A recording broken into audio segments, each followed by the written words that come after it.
Okay. Ob der Link, den sie geschickt hat, könnte ich mir.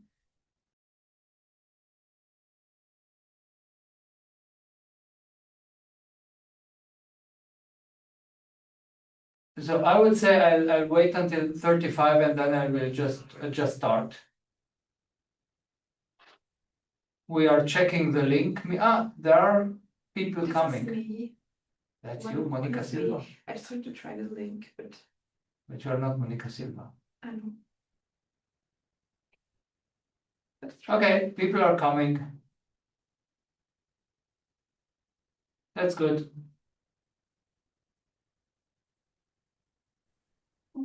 Maybe you can wait 1-2 minutes. Yeah, I said I would wait until 35. So for everyone joining us, we will start at 35.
Okay, so we just checked the link that is on LinkedIn and whatnot leads to this session. So then I would suggest we start. And I would like to welcome everyone that is here live or will watch the recording to our webinar about the progression project. It will be us who will start a little bit, and then the presentation will go round and round. We are Jennifer Tempel and Mark Lazarovic from the LMU in Munich, and everyone I will get to say something a little bit about themselves as we progress through the presentations. What I will briefly do is to give you an overview of the project and the teams, and then I will pass the presentation along to my colleagues from the partner universities to talk about learning in midwifery, the app design and the demonstration of the app, the results of the pilot study, and then at the end we would welcome any discussion or questions from our participants. To give you just a very brief overview of the project, this is an Erasmus Plus cooperation partnership. And the objectives of the the overall arching objectives of the action or the call was to increase the quality in the work of the institutions involved, to build the capacity of the partners to work internationally, which we certainly achieved in this project, to address common needs and priorities in the specific field of education. We had chosen midwifery education, and to enable change and transformation and create new approaches. And you will understand why we all are pretty convinced this worked out well in this project. So the name of our project, Progression, is kind of an acronym of deep understanding of positioning for midwives using modern technologies, augmented and virtual reality. The aim is to train midwifery students, but also midwives, in performing positioning maneuvers in pregnant women, and in order to better do this, to help them visualize internal anatomical structures and the effects that the maneuvers have on these structures. And we chose to do a two-stage learning concept in virtual and augmented reality to build knowledge and motor skills, basically one on top of the other. The project has started in October 2023. It will end of March, so next week. We had 30 months to achieve our goals, and we made it. I'm happy to say that. With a grant amount of 400,000 euro, which I have to say is a co-funding, as in all the Erasmus Plus cooperation agreements.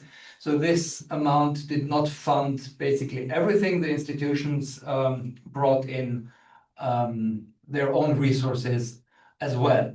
The partners are, this is interesting because the partners changed a little bit during the project, because ESEP, the Portuguese School of Nursing and Midwifery, has joined with the University of Porto. Both were initial partners, so that's why we have them here together. Now they are both under the University of Porto. The LMU in Munich is coordinating the project. The Katholische Stiftungshochschule in Munich is also a midwifery educational institution, and basically they provided the initial idea and participated in the development and all the studies. And the MUNI, which is the med school of the Masaryk University in Brno in the Czech Republic, also have midwifery education, and obviously the med school for med students, and also developed the app and participated in all the studies. So these are the partners in this project. This is a consortium. And thinking about the team, we had quite a few meetings over the project duration, and I'm just sharing a few pictures of all of our meetings, how we presented ourselves during the meetings, but also how a lot of work has been achieved there.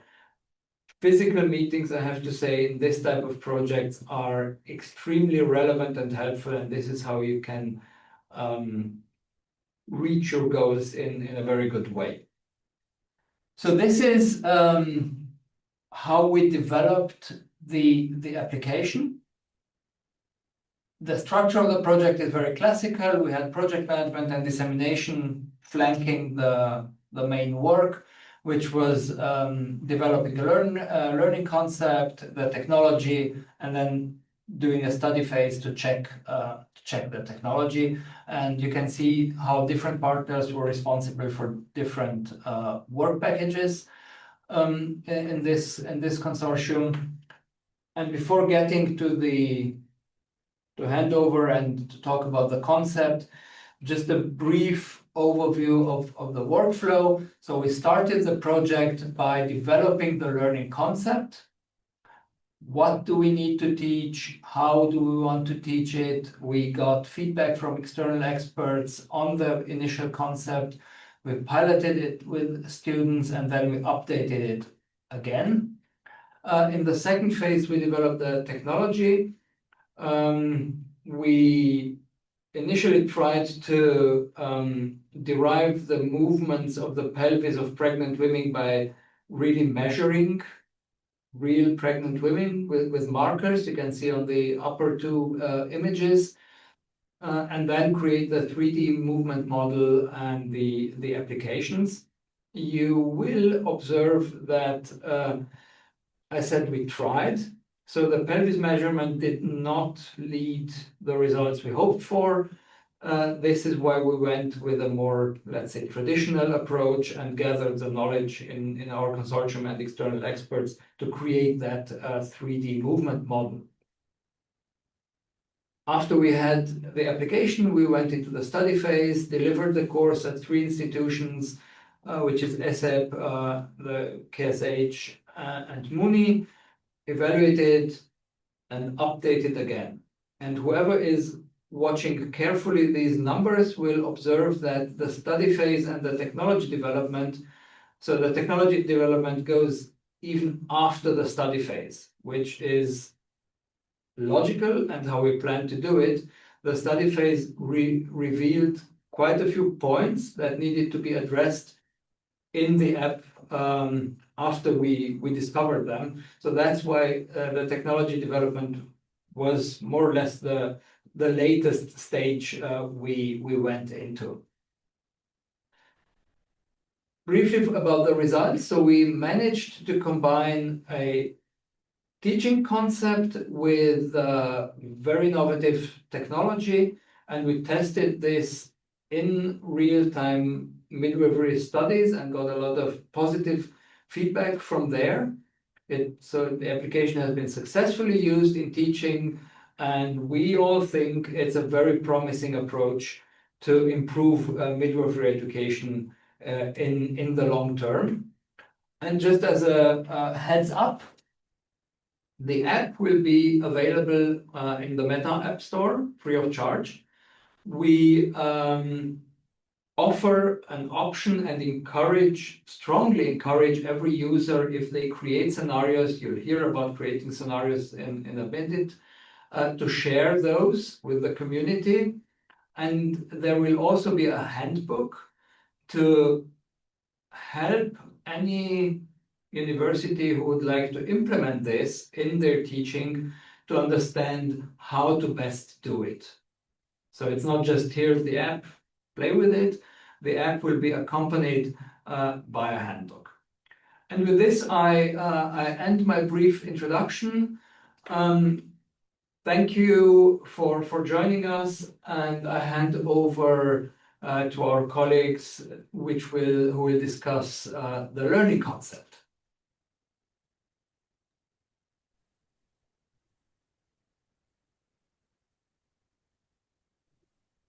Go ahead. Okay. We stopped sharing. You can now share. Exactly. Yes.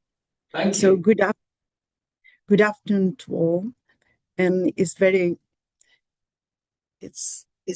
good, very nice for you to join us in this webinar. To begin, we will provide a brief overview of the background to frame the rational underlying progression project. So, based on strong evidence, we know that maternal positions play a significant role in how labor progresses. Systematic revisions highlight that upright positions are associated with higher rates of spontaneous vaginal birth and reduce the need for more complex clinical interventions, such as C-section or instrumental deliveries.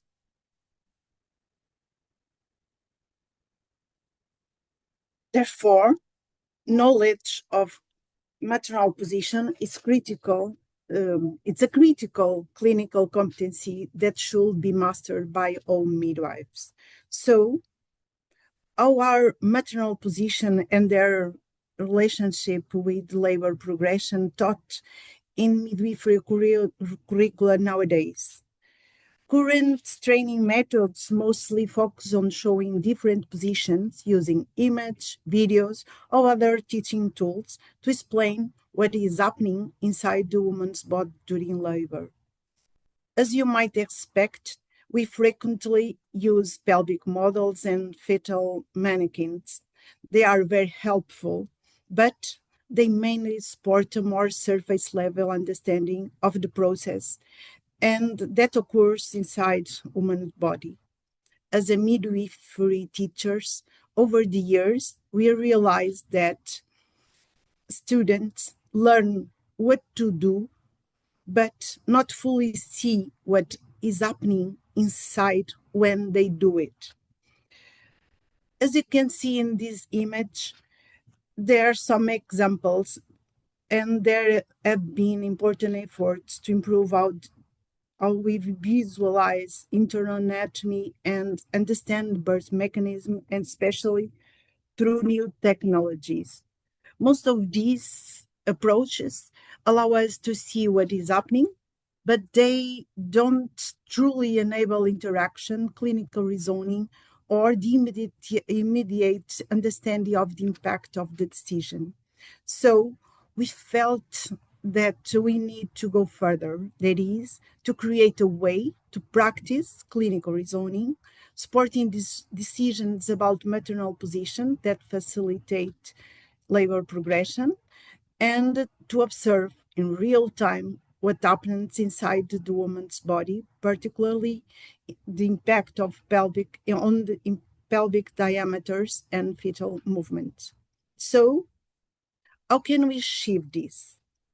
Immersive technology like VR and AR offer new possibilities. There is evidence that this technology enhances understanding, spatial awareness, and learning confidence.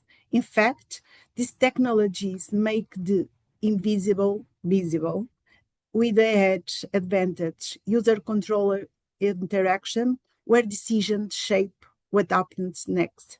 Therefore, by combining these two main concepts, interactions and visualization in real time, progression aims to develop an innovative interactive training approach for midwifery intervention education, to enhance understanding of internal anatomical and biomechanical process during labor, to integrate clinical decision-making on maternal positioning, to enable real-time visualization of the effects of maternal position on labor progression, and to enhance clinical reasoning as well as preparedness and self-confidence for clinical practice.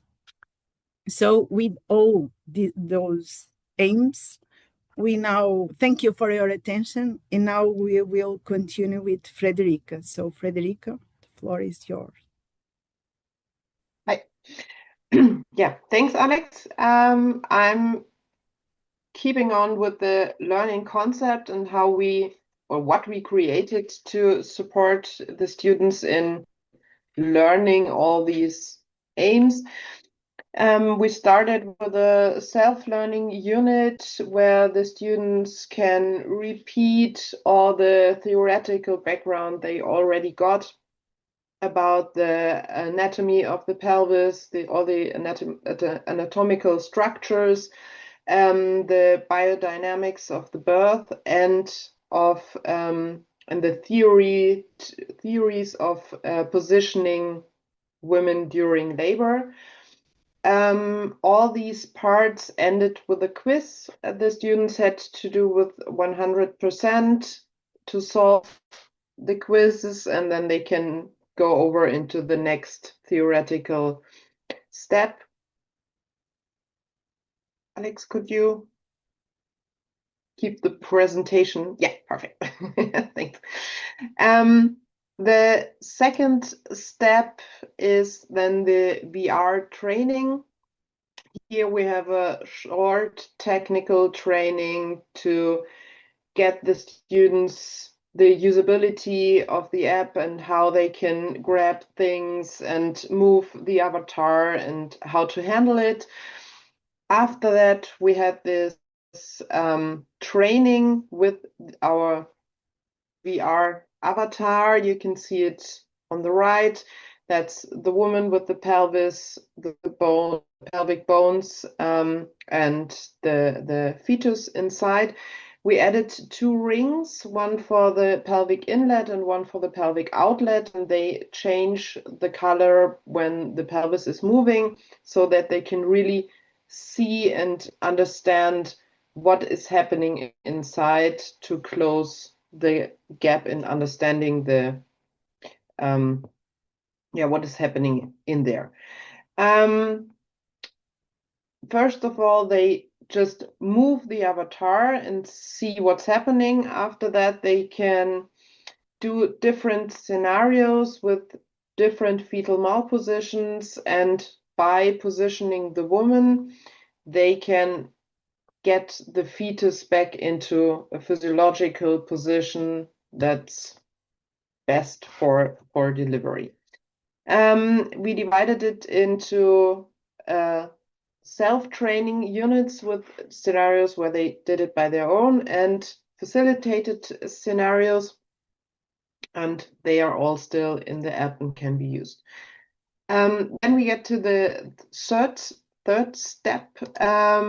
That's the AR training. In the AR training, you can see it on the pictures.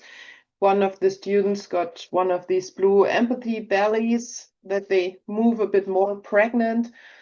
And the fetus model and the bones were projected on this study colleague, and they can train the verbal explanation on which position do we need now for this particular case, and how to explain to the woman and what's important for this position under the visual control of is really happening what I want to happen.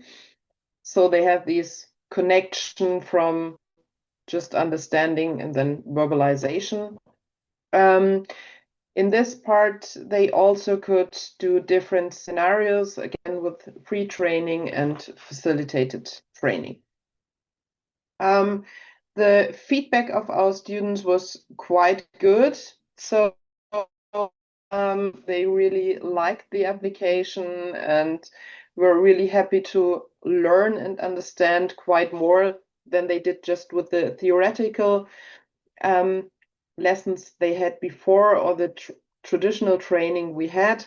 So for the students, it was really, really good to understand, and it helped them to integrate these anatomical and clinical concepts quite more. And one of the students was also telling us that she in future will see this on the laboring woman she's working with. So they really, really liked it. Yeah. Thanks a lot. So I will hand over to Emil, who will show you how the application is working and looks like and will be handled. So we will, for that, we will share a video and we'll just let it run. Right now, we are finding ourselves in the simulation environment. Hello, everyone. My name is Emil Havranek. Thanks for joining us today on this webinar. I'm going to walk you through our application. As you can see, I have already started the application, and right now we are finding ourselves in the simulation environment. You can see the mannequin itself in front of me, and then you also can see the menus. This is the main menu. in which you can navigate through either by swiping or by pressing gently these buttons. You do not have to press anything, just I'm using the controller right now, but you can also use hands, just pressing these buttons. Anyway, so when we start with the basic menu, you can see that on the first site you have the possible scenarios which are currently installed. You have the possibility of tutorial. We can turn it on, and then another menu pops up, and this basically guides you through everything that you need to know. Now I'm just going to point out that in order to see everything, you need to increase the size of the menu. You can do that by pressing these buttons. So I hold the menu with my one hand, and then with the other hand I can increase the size of the menu. And now you can clearly see the basics, how to grab stuff with controllers, how to use hands, the menu itself, how to navigate, about the pop-ups, settings, limbs. So everything is in here, and if you download this application, I highly recommend going through the tutorial, which will recommend you how to interact in this environment, how to interact with the cases and with the mannequin. So I'm going to turn off the tutorial, and I'm going to continue with the menu. And here you can see an option to switch to AR mode, which we're not going to do today, but it's an option, and the application will then track a human being, which we currently don't have in here with us right now. If we continue to the next site, you can see the possible base positions which you can select. So right now you can see our mannequin is standing, and if I decide, let's say I want her on all fours, I'll press this button, wait a couple of seconds, and you can see that our mannequin has moved to our desired position. These buttons at the bottom of the screen are meant only for the scenarios to be used, so they're not relevant right now in this kind of like a free trial mode, or just a mode where we can interact freely with the mannequin. If we then move to the next part of the menu, you can select different rooms. So currently we're in the room number 2. We can now select a different environment. As you can see, this is a different environment compared to room number 2. We can also select no room. Now we're just going to have the mannequin in here. And in all of the cases, we can also select the video pass-through. This means I'm not going to be in the virtual reality per se, but this is just going to add the mannequin within the room where we are right now. I'm going to turn it off. And the other important thing which we have in here is the scenario editor, which allows you to create your own scenarios. We will go through this later on, but as for right now, just so you know, it's also possible to build your own scenario based on your ideas. Now the last part shows you the colors of the rings. Now if we look closer, and here I'm going to bring my menu with me, you can see that here in the pelvis you have rings which denote the pelvic inlet and pelvic outlet. Now when I move the leg around, you can see the colors are changing. This is based on, you can also see the bones are moving, and this is based on how we set the mechanics of the pelvis using the theory of nutation and counter-nutation. So if the pelvic outlet right now is closing, you can see that it's going towards the red, and if it would be opening, I'm going to exaggerate it, it's going to be going closer to the green color. You can redefine these colors. You can see this is open, half open, neutral, half closed, and this one will be closed. You can define your own colors, and if you decide that you do not like your own colors, you just press the reset button and it gets back to what we set in the very beginning. Now this is it for the main menu. These are the main parts of the menu which you will need. And you might have seen another menu which showed up in here. If you do not have any scenarios selected, it will show you the current version of the program. And once you start a scenario, which we will do shortly, you will have the patient information on this page. See, you can have three different parts of the information, including, for example, a picture of a CTG. Okay, now if we proceed to choosing a scenario, we can start with, let's say, nutation. There's another pop-up menu which shows, and this is supposed to guide you what the next steps in the scenarios are. So now it tells you to select appropriate position for the current case from the menu. Now it is important for the student or for the user to first read about the case. So in here we have the full information about this particular patient. We can also check the CTG, which is normal. And based on this, we are supposed to choose the desired base position. So we're now going back to our menu, and we will decide what we want to do with the patient based on the information which we have in here. I may decide that I want the patient to be standing. I click on standing. Now I will wait.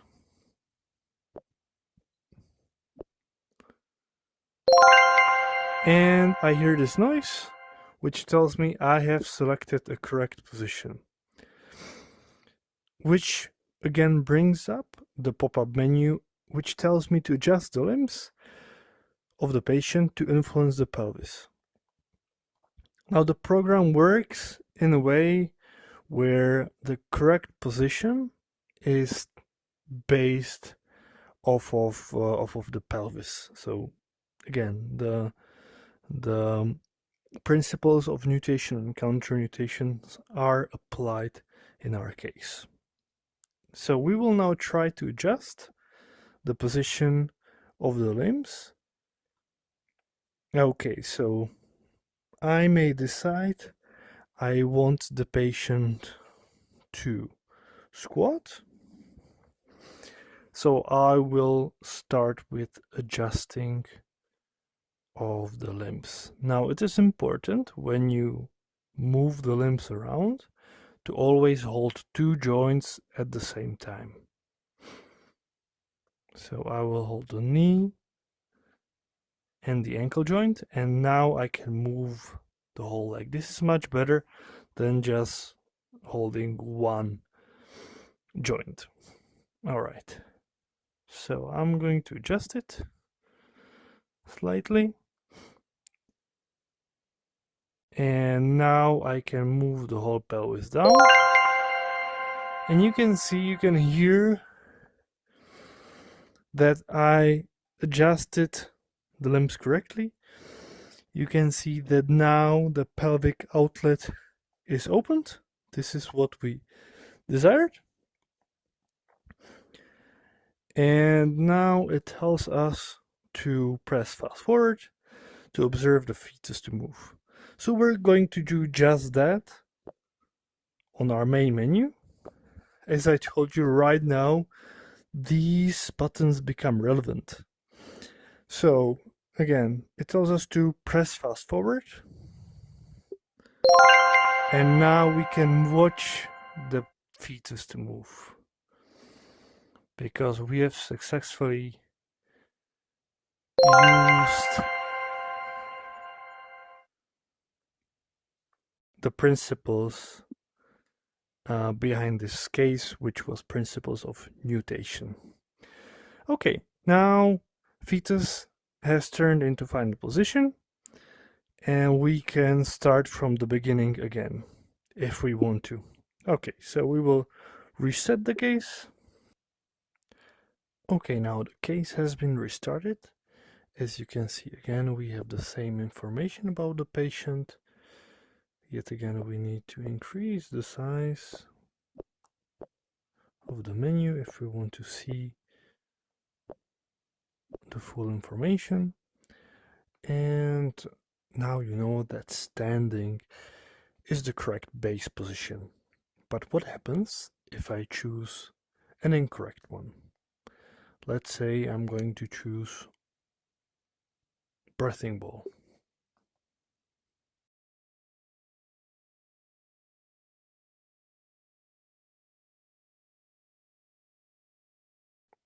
Sometimes you need to wait a bit longer for the patient to choose the position which you select from the menu.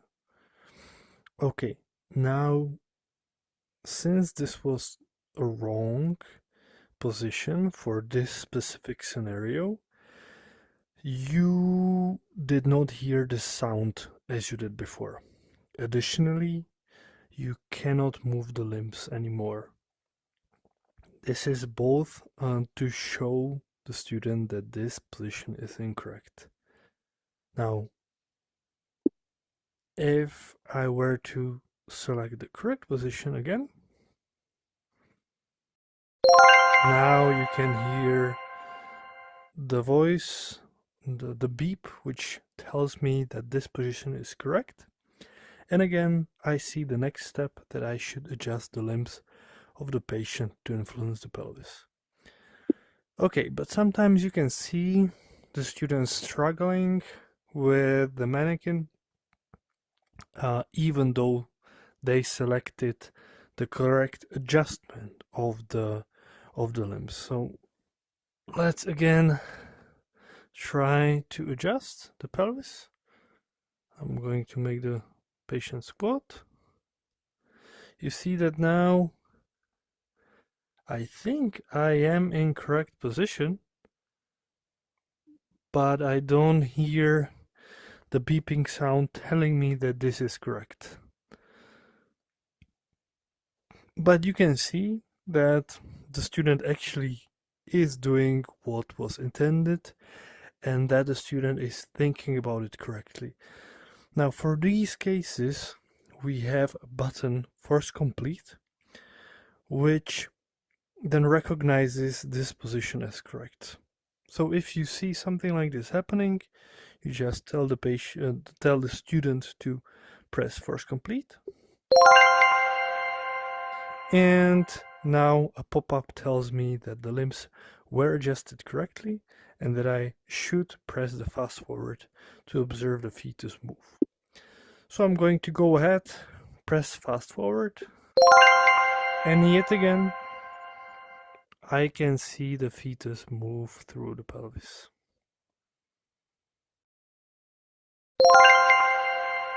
Perfect. Okay. Now I can either again reset the case or I can choose another case. So this is basically the most important part of the whole application. And now I'm going to show you two more things which might be useful for you, and that's navigation or changing the position of the patient. You can use the red square to change the position of the patient with the bed within the room. And also, if you do not like how the room itself is positioned, you can press and hold the meta button and the room resets. If I want to change it based on my boundaries within the room I am at right now, I can turn around somewhere else and press and hold, and the room resets. Okay, in this last part, we're going to show you how to create your own scenario. So in the menu, you will have to go to the scenario editor. Just go ahead and press it. And another menu pops out. Here you have the option to either edit an already existing scenario or create a new one. So we're going to start by adding a new case. And you can see in the left upper corner that currently we will be editing case ID 6. So it's always important to see which case you're editing right here. And in case you already have a case created and just want to edit it, you would have to go to the menu and select it in the menu. Right, so for example, I would like to edit this scenario. Now I can see I'm editing this specific scenario. However, our scenarios are not possible to edit. You can only really edit the scenarios which you have created by yourself. So I'll go back to the scenario number 6. That's the one we are going to be editing to showcase you how to do it. And once this is selected, you just swipe right and follow the instructions which are defined here in the right corner of the screen. Okay, so first we have to define the start condition of the case. We have to select the starting position of the woman. So which position will be the one that the students will see at the very beginning. Let's say we will have position on all fours. Okay, so this is our starting position. Next, we will adjust the limbs as we see fit. All right. So for the starting position, I can move the pillow somewhere else, and I can move the legs like this. Okay. Or I will do something else. Perfect. So this will be my starting position. Next, I will have to bring the fetus into the initial position. If you look here, you can see the fetus has a red square on it. So you can hold the fetus touching this button and place it into any position which you desire. So I decided to put the baby into occiput posterior position. You can also adjust the limbs of the baby as you see fit. And let's say you do not like the position of the limbs of the baby right now. So it's very easy. You can reset it right here. Reset. And the baby is back to the base position. I can do the same for the woman, but I do not want to because let's say I like the current position, which would be the starting position.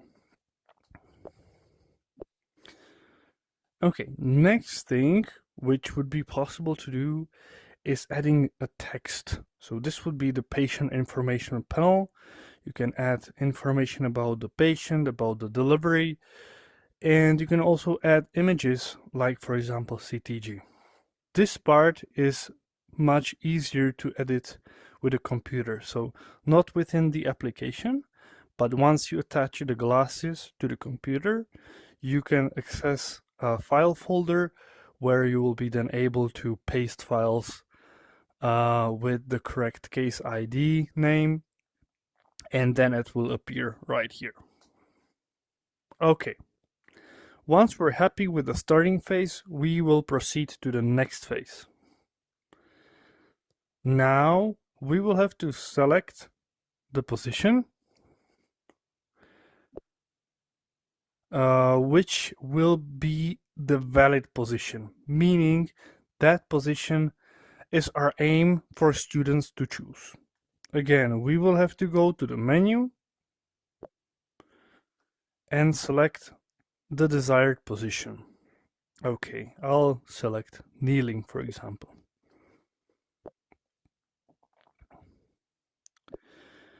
And you can also adjust the starting position of the pelvis if you want to, but I'm not going to do it right now. I'm happy. This is sort of a neutral position, so I'm happy as it is at this moment.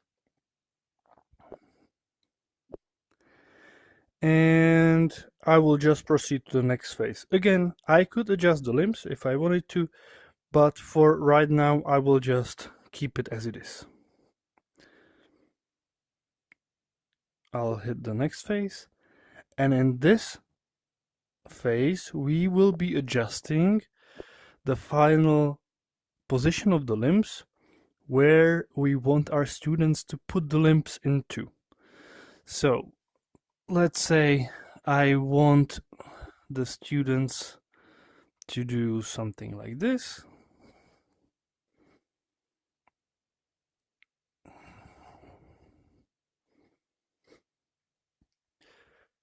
Now, do not rate my positioning skills. This is really just for you to see how the application works. Okay, so now I have the limbs in the position where I want the students to put it. However, this is not all that you have to do. In order for the application to work correctly, you will have to adjust the pelvis as well. So in here we're working with opening up the pelvic inlet, and by adjusting these two parameters we will be able to open or close the pelvic inlet and outlet. You can now see it moving, and we can adjust both parts of the pelvis. So I'll just go ahead and max it out.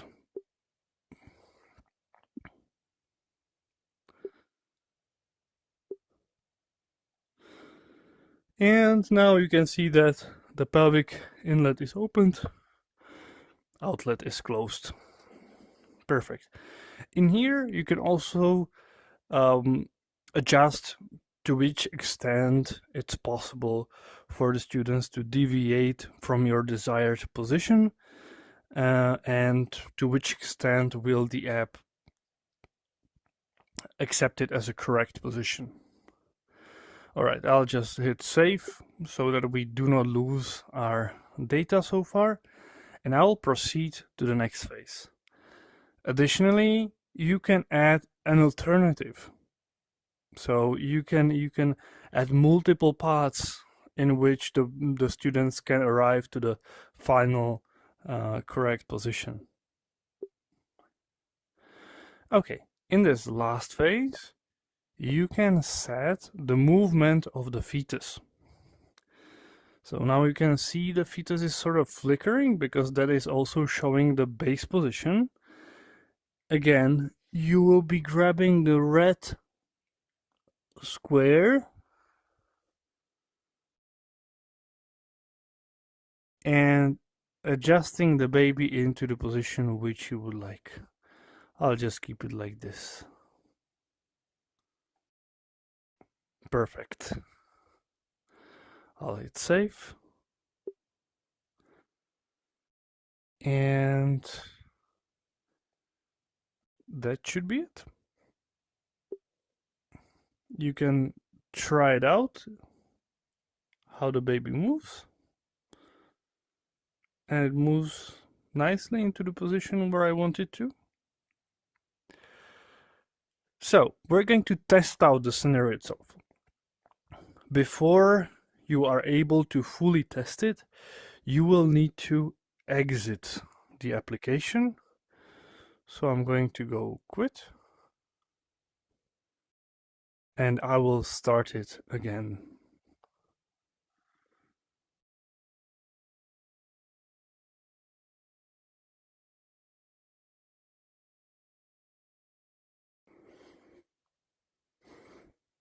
Now you can see our case number 6 in the menu. So I will start it. We can see the pop-ups going, telling us to select the appropriate position, which is going to be kneeling.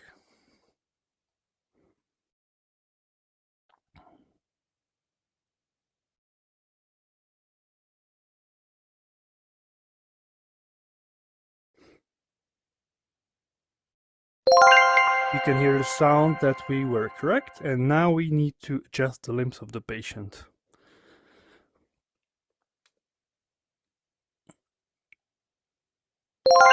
Perfect, you heard the sound. Limbs adjusted correctly. Press fast forward. And now we can observe the fetus to move.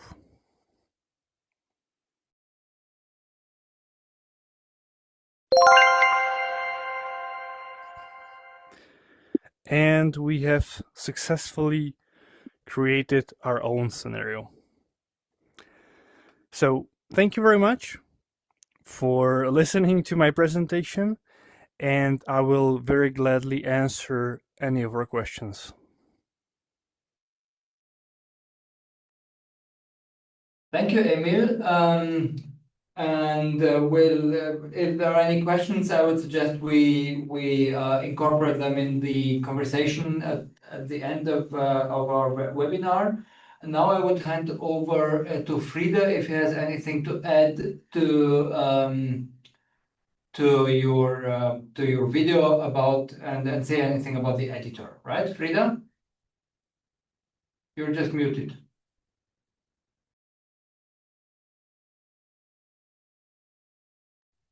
So now, hello everyone. My name is Frida Pankratz, and thank you, Emil, for the great introduction into the different capabilities of our app.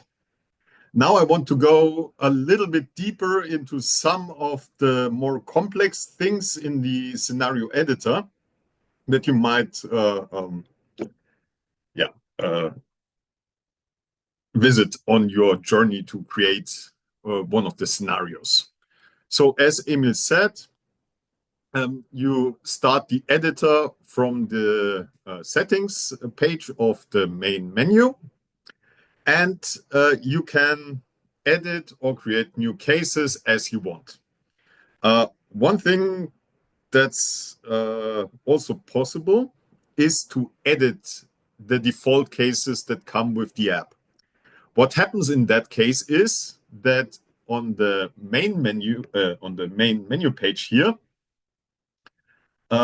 the custom tag, there's a tag below the scenario name, custom. So that means that someone has modified that scenario.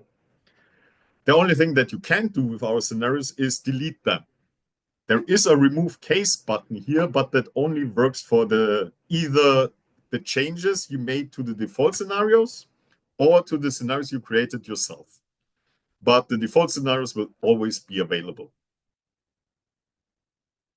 Now, a standard case, as Emil showed in the demonstration before, begins with our starting position. Then we have the select position of the student, adjust the limbs to have the correct inlet-outlet of the pelvis, have the fetus move, and then we are at the end. So, like Emil said in the beginning, we set up the fetus, and we can also adjust the limbs of the fetus, which sometimes can be very tricky since he's so small. Now there in the scenario editor, there is here a panel, called fetus joint. With that one, you can create this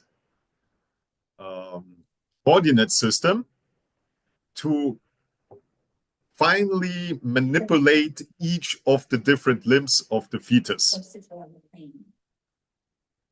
I was too afraid to say no.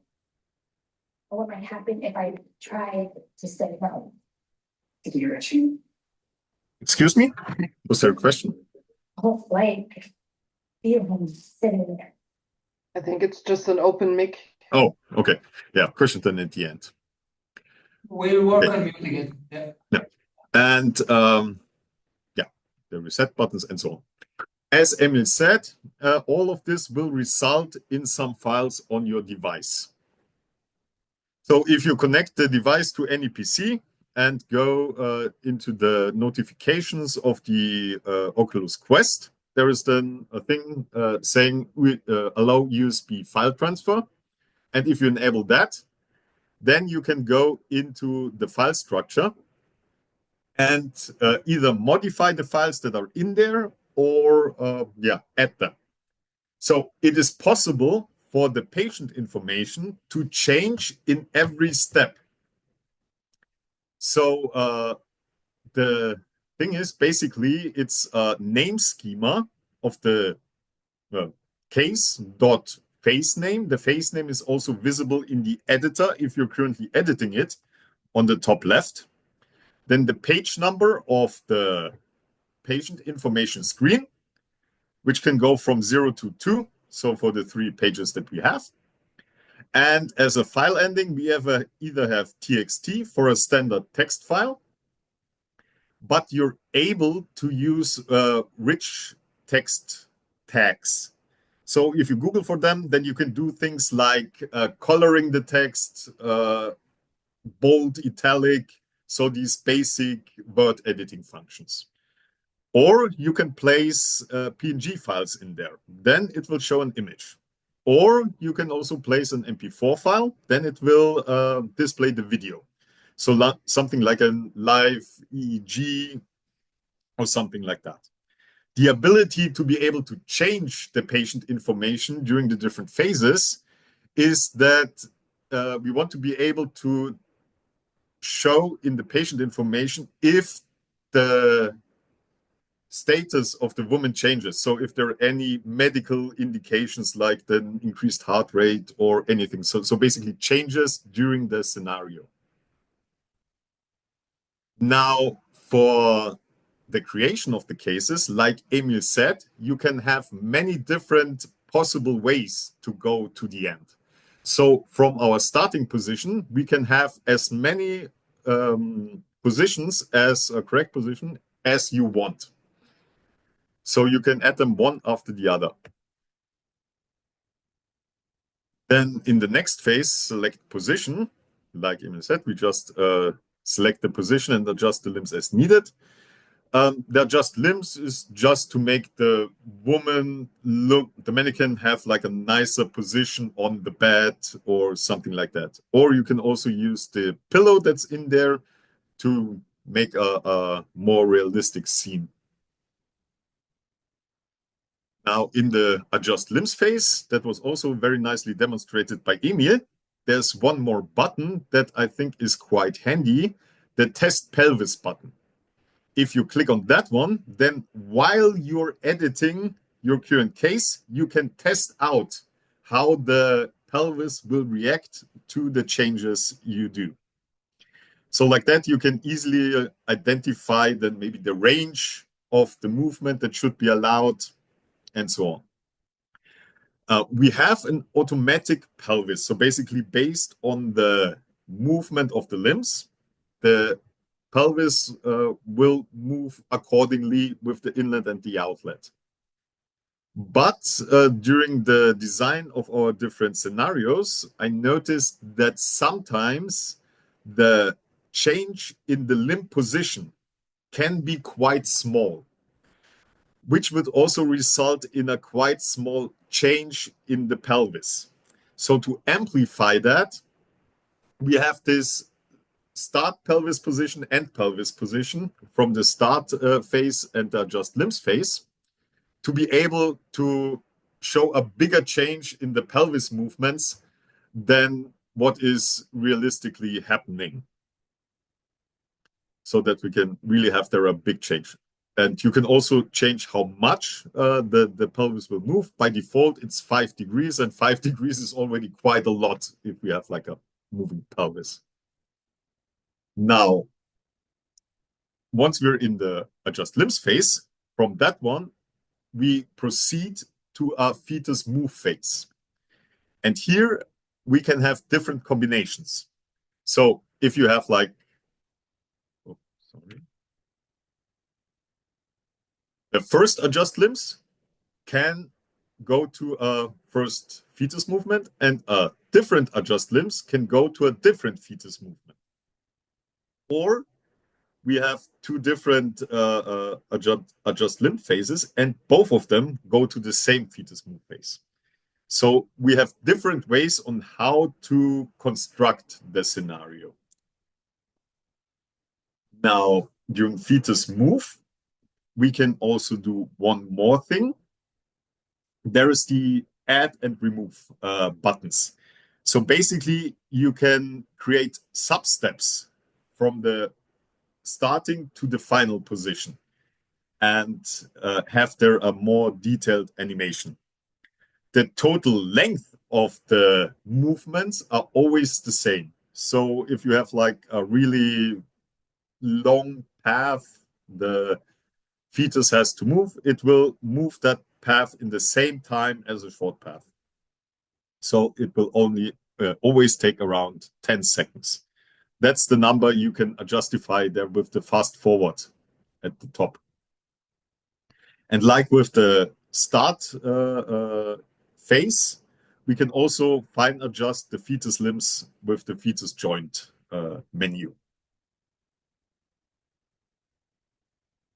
Now, from the fetus move page phase, we can also go into another completely new select position phase. So, for example, I can have like a new fetus movement, and from that one, we have a new select position.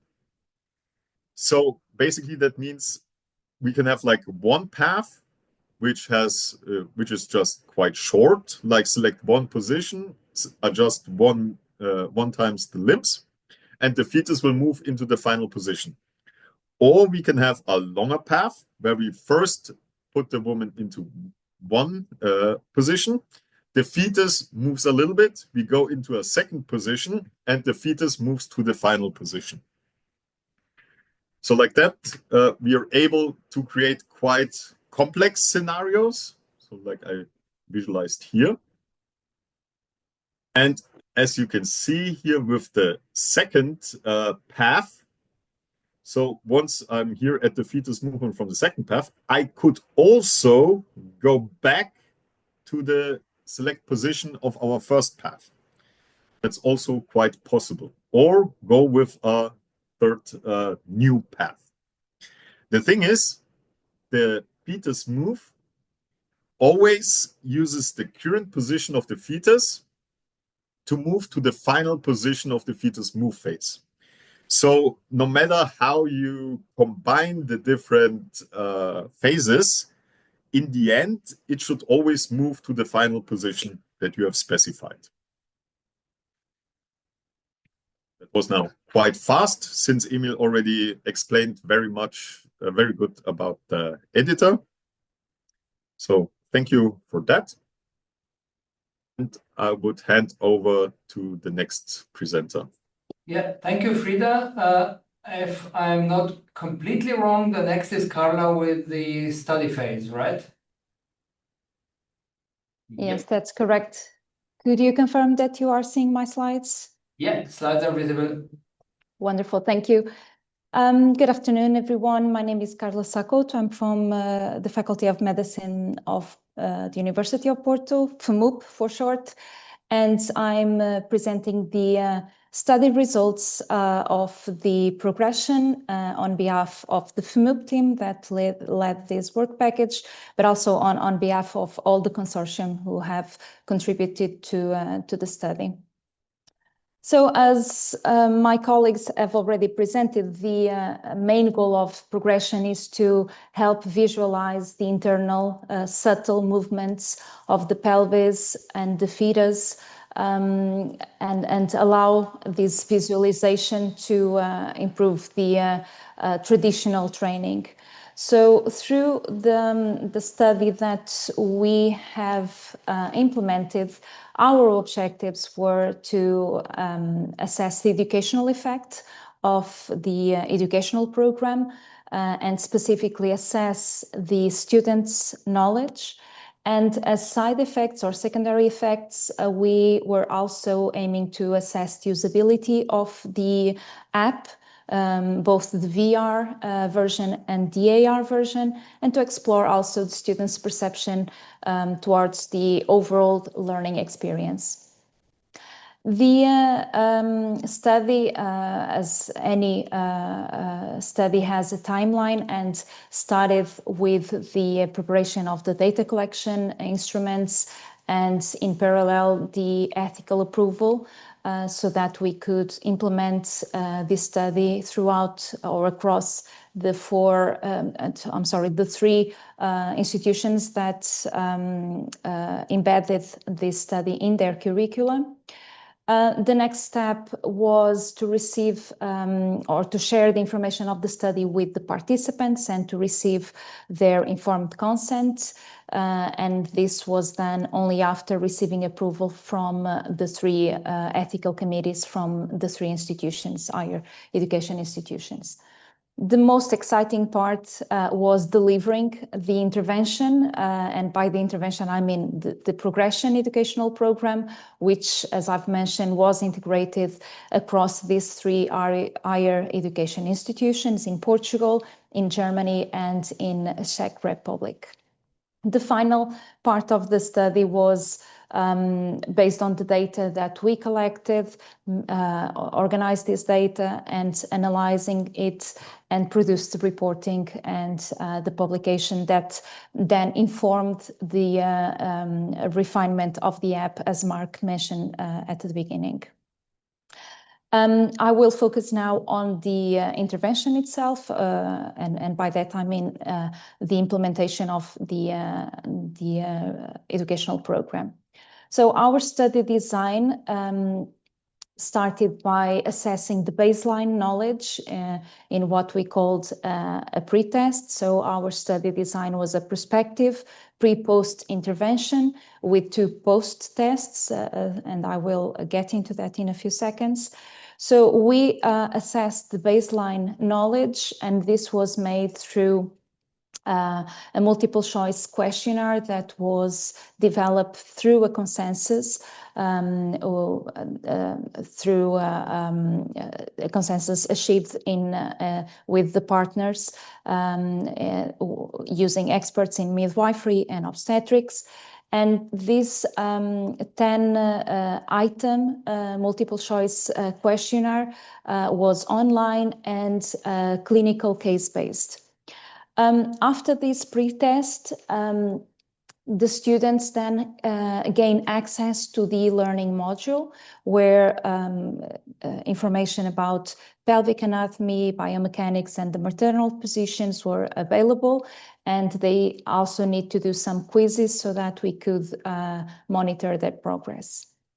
After this, they engage into the VR training sessions. As Frederica mentioned earlier, before they actually engage in the training educational session, they have the opportunity to familiarize with the app and to have some free time so that they could just understand how the controls work, feel comfortable with the goggles, etc.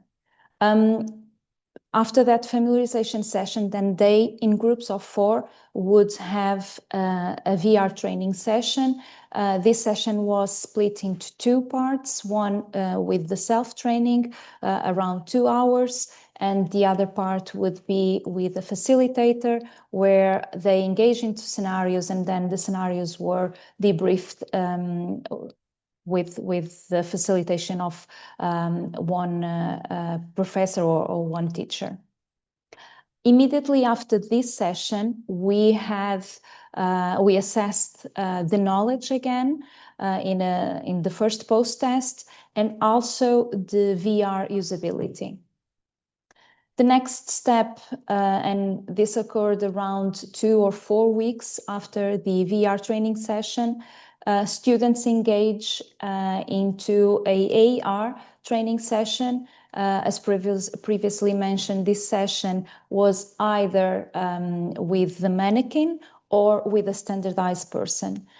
So each group of 4 students, and this was the same group of 4 students that were in the VR training session, they would have 2 hours with the mannequin and using the app over the mannequin, and 2 hours with a standardized person. Again, immediately after this session, we assessed the knowledge again, and this needs to be interpreted as the cumulative knowledge after all the training educational program. We also assessed the AR usability and the overall satisfaction with the training program.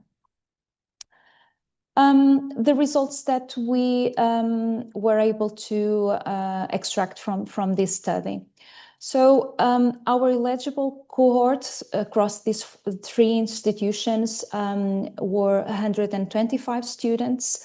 For several reasons, throughout these 3 phases, we lost some replies. We didn't lose any students.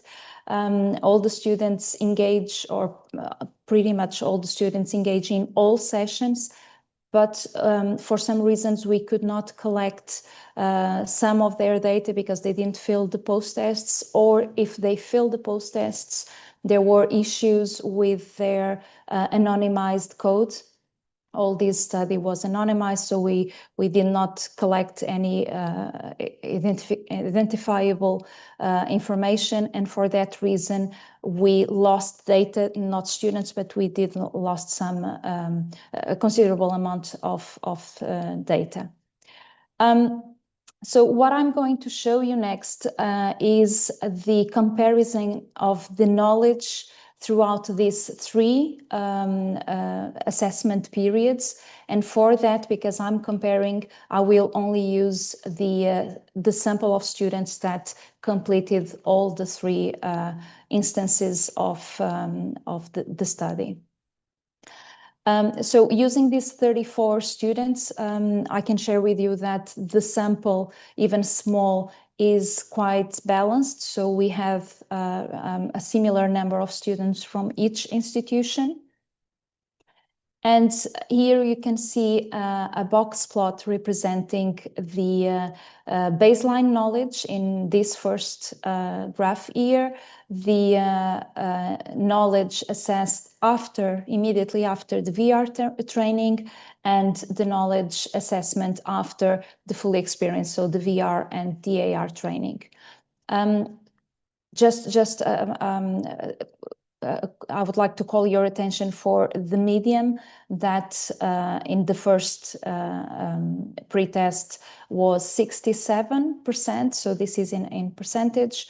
Here, after the VR training, the median is actually over the 75 percentile. That's why it's not that visible. But I just would like to call your attention for this. So it's 75, and after the full experience is again 75.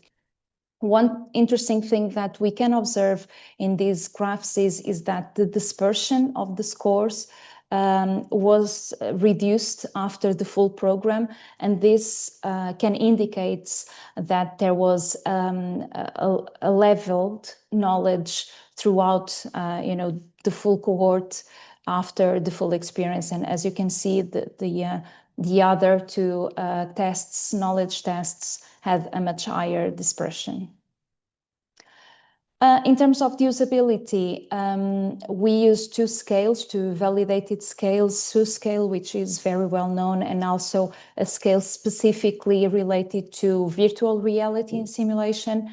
And what we can see is that the values that we receive from the students are very near or above our average usability for the VR version of the app. In terms of the AR version, the app scored a bit lower, showing there are some space for improvements, and these improvements informed, these scores informed the improvements that were made and after the study. The overall satisfaction, you can see here several questions or affirmations that we ask the students to rate in a scale from 1 to 5, and pretty much all of them are around 4, from 1 to 5, which is reassuring. I just would like to call your attention for these 3. So the combination, they stated that the combination of the different teaching methods enhanced their learning experience.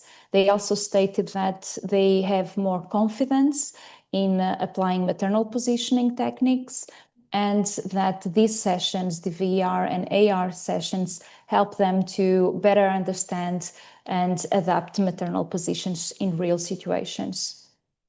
So considering these results, either from knowledge, from usability, and from this description and overall satisfaction that they presented us, we can share that this study showed that there are educational impact using progression educational concept, in the way that we consider that both VR and AR will not substitute traditional training, but will act as an adjustment to reinforce concepts and to support the development of mental models. It has also increased the confidence of students to adapt maternal positionings, because now they can, as Frederica mentioned, some students said that they will now visualize these internal changes as they will take care of real patients. They will be able to visualize these internal changes. So this will give them more confidence to adapt these maternal positions, because they will understand the impact of these adaptations. Through this, we can also reinforce the evidence-based practice, because understanding the anatomical rationale behind the recommended upright positions will provide them an evidence-based practice. And lastly, understanding all these concepts will reinforce the value of physiological birth positions. We have published very recently a paper with the results of the VR part of the application. So if you are interested in seeing these results that I presented here in a more detailed perspective, please just scan this QR code or just look for this paper. The paper was published on behalf of the full consortium. And thank you very much. And I'm happy to reply to any questions that you may have. Thank you. Thank you, Carla. And with this, we basically wrapped up all the presentations and the input, and I'll be happy to open the floor for any conversations, questions, whatever you might be interested in learning about the project that we did not cover already.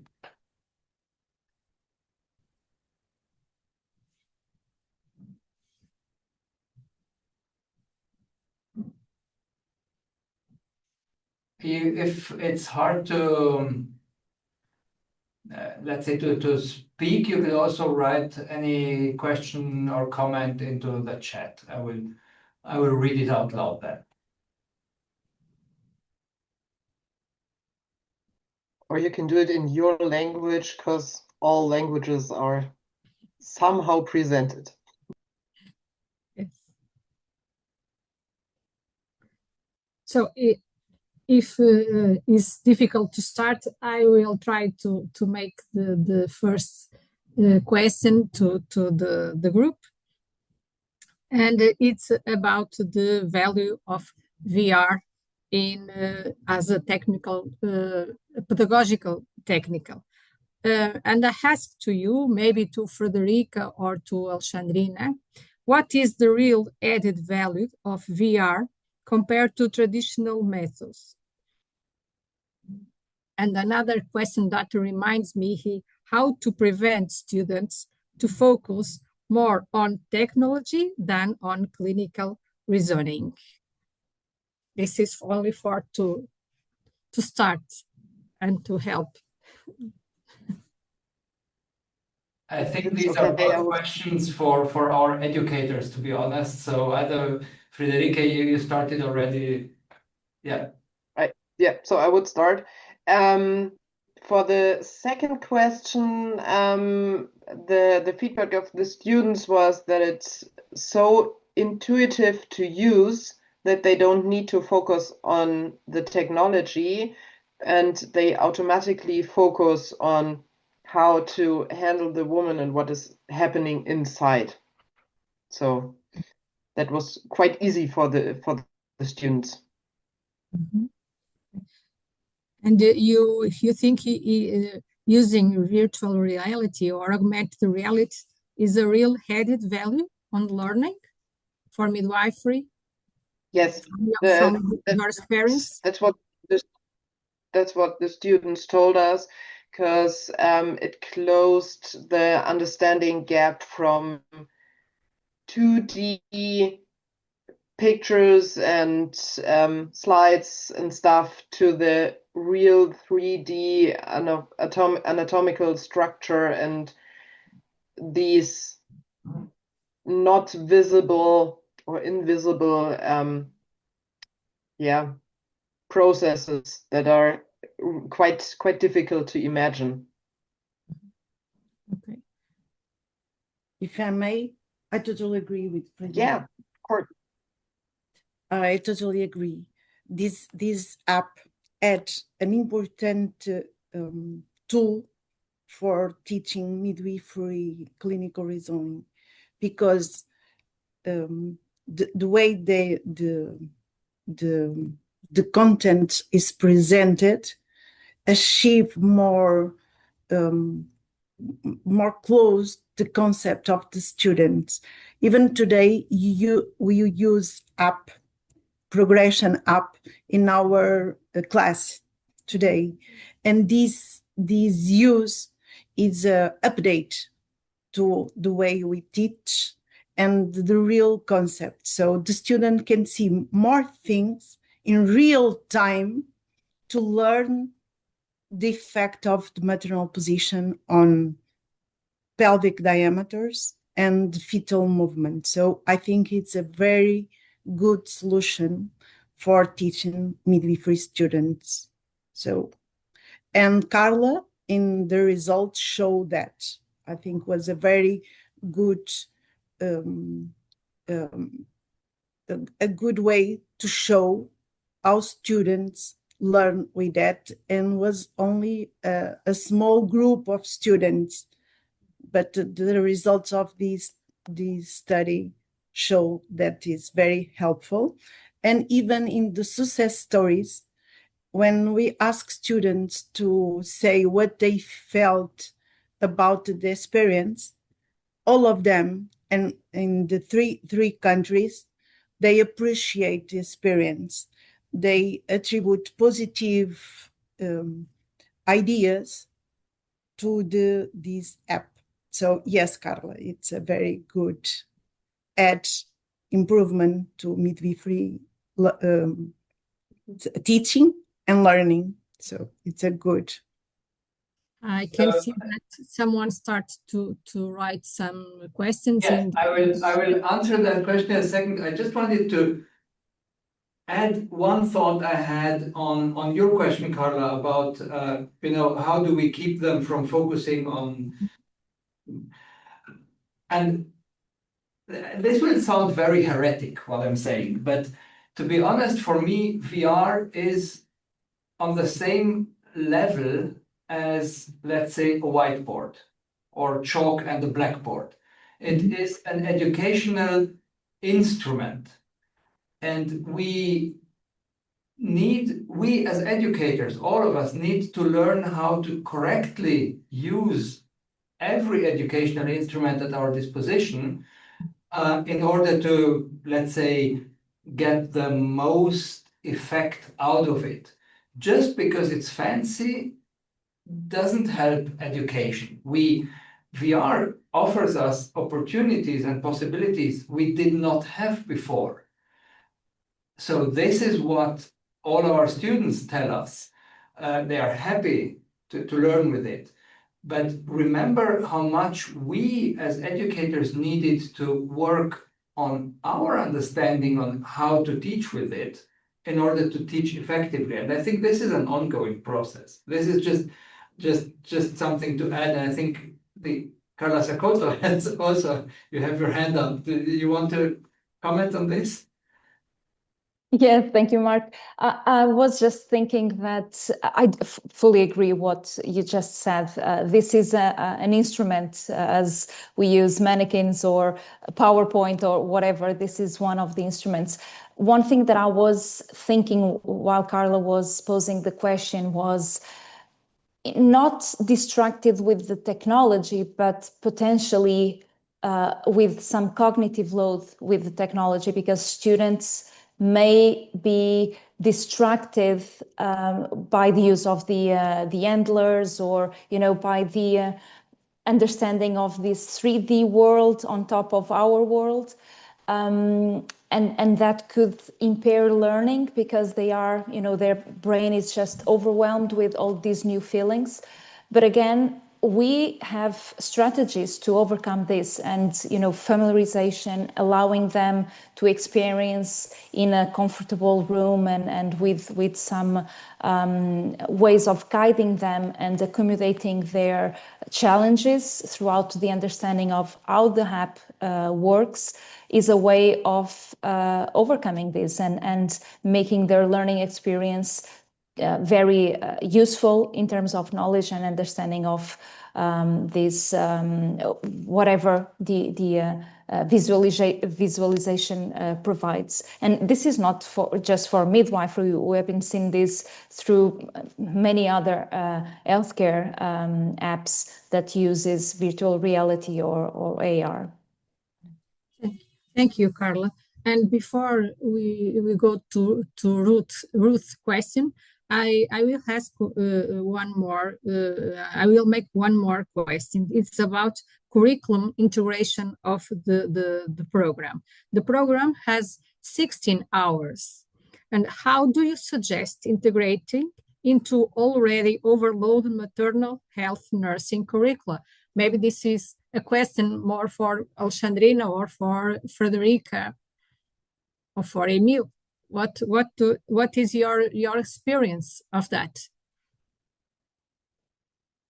Yeah, I think that you named the right people, so please, any of you, go ahead and answer the question.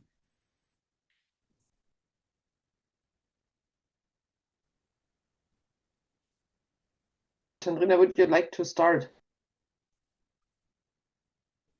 Yes, I think I'm not sure if I understand the question, but are you asking if the 15-20 hours of using the app or to teach this concept is enough in the curricula? Is that the question? No, I think I didn't understand the question. My question, it was that the program needs 16 hours. okay, the learning concept and the learning program. And you have already an overloaded curricula, okay, in your studies. What do you do to integrate this new learning technology and new learning program in your scholar curricula? Because you make the pilot study with your students. They have to come to school in extra hours, or you integrate the program in your previous hours, class hours? Part and part. So some is integrated into the normal lectures, and some is in free trainings. Mm-hmm.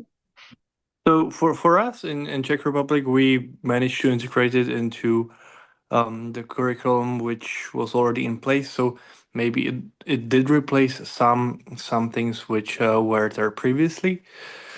I think that a lot of the things can be done via the e-learning. So once the students come prepared for the lesson, it's much easier to interact with them.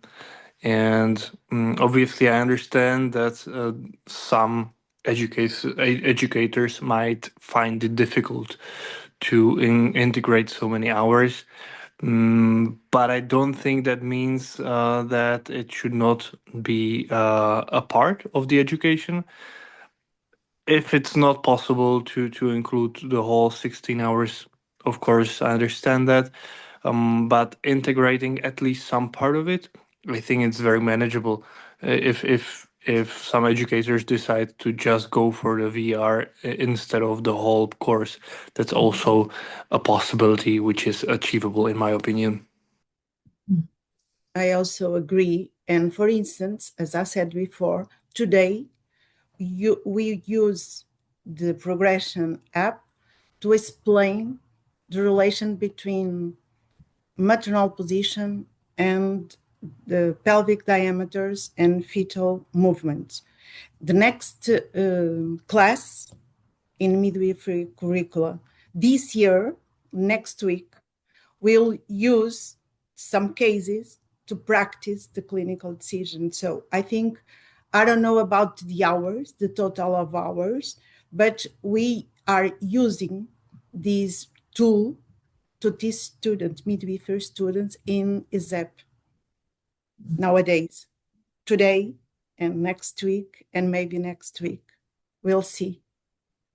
Thank you, Alexandrina. So it's feasible. It's feasible. Thank you. I think it's important for the other people to have your opinion about that. So that's why I asked to you about this possibility. And now I think Carla Sakoto want to share something with us. Sorry, I was fighting with the mic.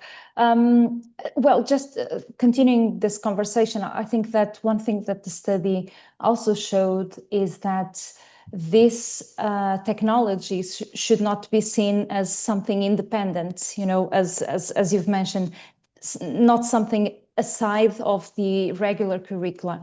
It should be embedded so that it can potentiate what is already in place. And as Emil was saying, and Alexandrina and Federica, we actually, through the study through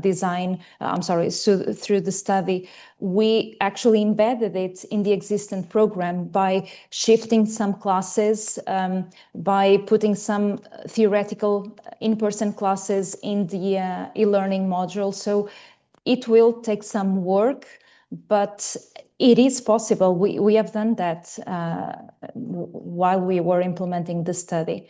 But I think the main thing that I would like to reinforce, and the literature around VR also shows that, is that this does not work by itself as a standalone. This should be embedded together with other educational strategies.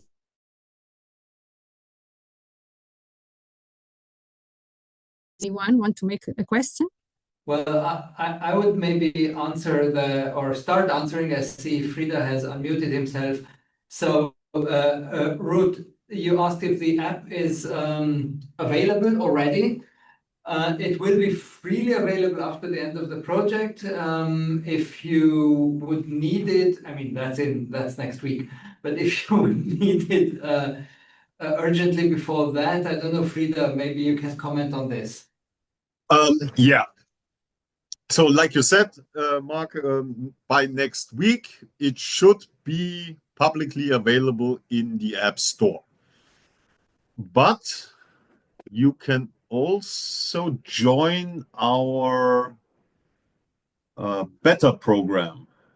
Just a second. Where did I? This was a Google Doc.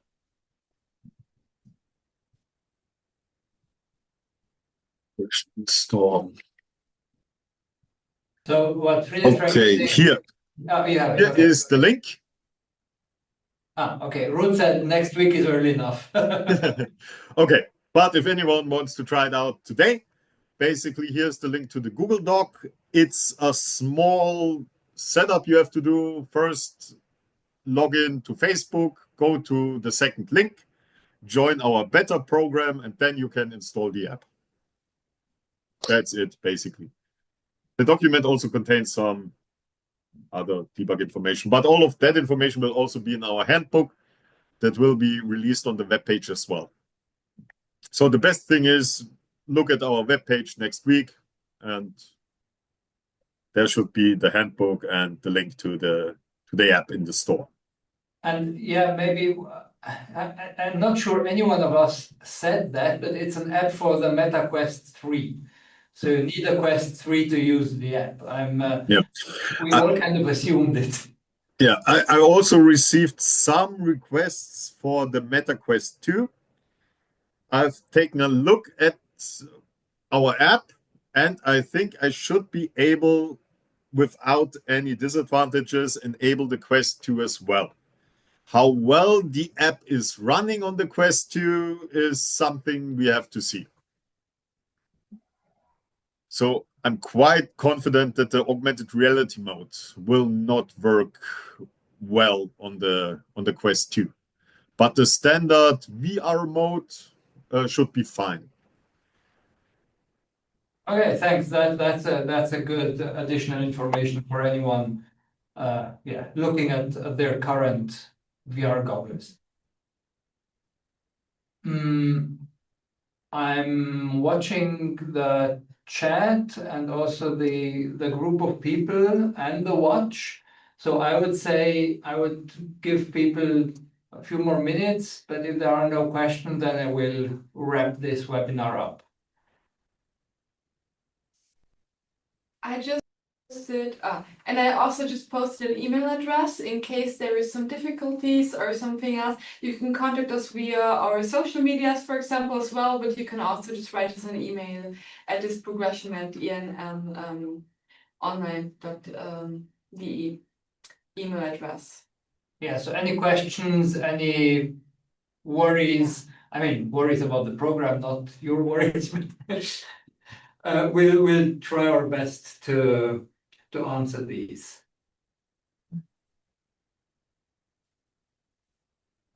Okay, well, if there are no further comments or questions, then I would like to thank everyone for taking part in this webinar. Thanks a lot to all the partners for the really tremendous amount of work that went into this project.